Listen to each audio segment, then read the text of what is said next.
Organic morning साथियों, आज दिनांक 16 फरवरी 2026। आज हम आए हैं हमारे किसान भाई के खेत में।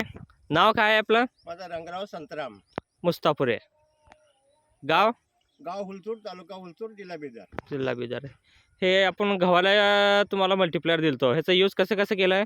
बघा, सुरुवातीला काय केलं मी, बियाला बीज प्रक्रिया करून सनी आणि पुन्हा 20% गवर सरकारी खत कमी करून त्याच्यामध्ये 1 किलो मल्टीप्लायर घातलो हां, आणि पेरणी केलो. त्याच्यानंतर 25 दिवसांना आणि पुन्हा 1 किलो मल्टीप्लायर घातलं.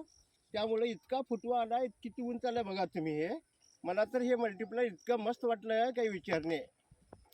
समाधानी आहात तुम्ही ह्याच्यामुळे? मल्टीप्लायरमुळे समाधानी आहात? खूप समाधान आहे मी. आणि दुसऱ्या शेतकऱ्याला सांगू शकाल? हा, सांगतो, जरूर सांगतो. ह्यांना हे देखील आहेत आमचे शेतकरी, त्यांना देखील सांगितलं आम्ही.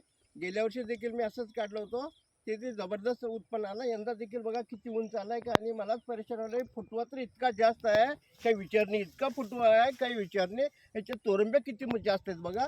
ते तर फक्त अजून किती दिवसाचं आहे, 20 नोव्हेंबरला पेरलो मी. 20 नोव्हेंबरला. मला तर जवळपास आता 85 दिवसाचा जो कमजास्त पीक आहे आपलं. हा. बघा पिकाची, बघा क्वालिटी, बघा ह्याचं, बघा दाना, बघा तुरा, बघा किती बेस्ट आलेला आहे. अजून फुलाऱ्यात आहे. आणि अजून काही फुलोऱ्यात आहे. बघा गव्हाची हाईट बरोबर खांद्याच्या बरोबर हाईट आली आहे, इतकं उंच गहू आलेला आहे. थँक्यू, धन्यवाद.